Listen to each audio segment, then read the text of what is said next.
Bienvenue dans Poker Builder. Aujourd'hui, on aborde un moment particulier des tournois, rarement expliqué aux débutants, les deals en table finale. C'est-à-dire l'accord entre les joueurs restants pour se partager les gains avant la fin. Comprendre comment ça marche peut te faire gagner ou éviter de perdre des sommes importantes. Un deal, c'est quoi? Un deal, aussi appelé shop, c'est un accord passé entre les derniers joueurs d'un tournoi pour se répartir tout ou partie des gains restants au lieu de jouer jusqu'au bout pour les places prévues. Pourquoi le faire? Parce qu'en fin de tournoi, les écarts de gains entre les places sont énormes et la variance devient brutale. Une seule main peut faire basculer des centaines d'euros. Le deal permet de sécuriser une partie de cet argent, de réduire le stress et de transformer un coup de poker en somme garantie. Pourquoi les deals existent? L'idée derrière un deal, c'est la gestion du risque. En table finale, tu peux avoir un gros tapis et te faire éliminer en deux mains malchanceuses, retombant vers un gain bien plus faible. Un deal fige une partie de la valeur. Beaucoup de joueurs préfèrent garantir une belle somme plutôt que de tout risquer sur la variance des dernières mains. C'est particulièrement vrai pour un joueur amateur, l'argent en jeu représente souvent beaucoup et sécuriser fait sens. Ce n'est ni tricher ni t'abandonner, c'est une décision financière rationnelle que même les meilleurs joueurs prennent régulièrement. La méthode simple, le partage par tapis. La façon la plus courante de calculer un deal s'appuie sur les tapis. Plus ton tapis est gros, plus tu as de chances de finir haut, donc plus ta part doit être grande. Le principe intuitif, on regarde la répartition des jetons entre les joueurs et on répartit l'argent restant à peu près dans les mêmes proportions. Le gros tapis prend la plus grosse part, le petit tapis la plus petite. C'est une base logique et facile à comprendre. Attention cependant, un partage purement proportionnel au tapis surévalue légèrement les gros tapis, car au poker, avoir 2 fois plus de jetons ne veut pas dire gagner 2 fois plus souvent. C'est là qu'intervient une méthode plus juste. La méthode plus juste, pensée en argent, pas en jetons. Rappelle-toi un concept clé des tournois. Tes jetons ne valent pas linéairement. Un joueur avec un gros tapis n'a pas une espérance de gain proportionnelle à ses jetons parce que les places payées se rapprochent. La méthode la plus équitable pour un deal tient compte de ça. Elle calcule, pour chaque joueur, l'espérance de gain réelle en argent en fonction des tapis et des montants des places.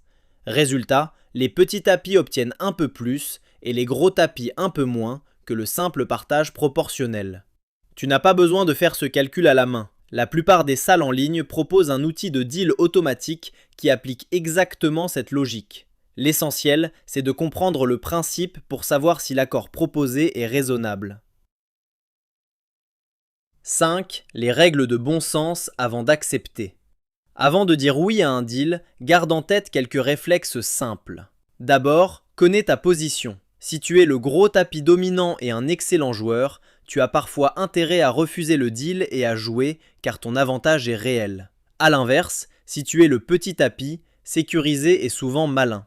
Ensuite, vérifie les chiffres. Compare la somme proposée à ta place actuelle garantie. Un bon deal doit t'offrir sensiblement plus que la place que tu occupes déjà.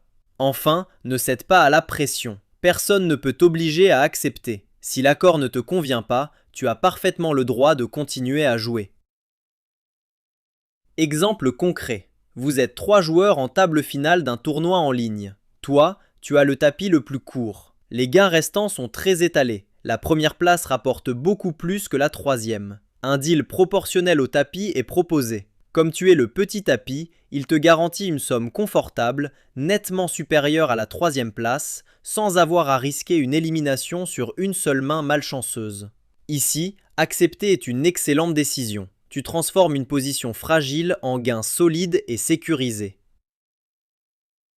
Mini-exercice. Question rapide. Tu domines largement la table finale avec un énorme tapis et tu te sais meilleur que tes adversaires. On te propose un partage strictement proportionnel au tapis. Est-ce forcément dans ton intérêt d'accepter? Prends 2 secondes. Réponse: pas forcément. Avec un gros avantage en jetons et en niveau, ton espérance en jouant peut dépasser ce que le deal t'offre. Le gros tapis dominant est justement celui qui peut avoir intérêt à refuser et à jouer. Tout dépend des chiffres et de ton edge. Conclusion. Un deal en table finale, c'est se partager les gains pour réduire la variance et sécuriser de l'argent. On le calcule à partir des tapis, idéalement en pensant en espérance de gain réel plutôt qu'en jetons bruts. Petit tapis, sécurisé et souvent malin. Gros tapis dominant, jouer peut valoir mieux. Vérifie toujours les chiffres avant d'accepter. Pour continuer à maîtriser tous les aspects du poker avec des contenus structurés, va sur poker-builder.com, la plateforme tout en un pour joueurs de poker. On se retrouve au prochain épisode de Poker Builder.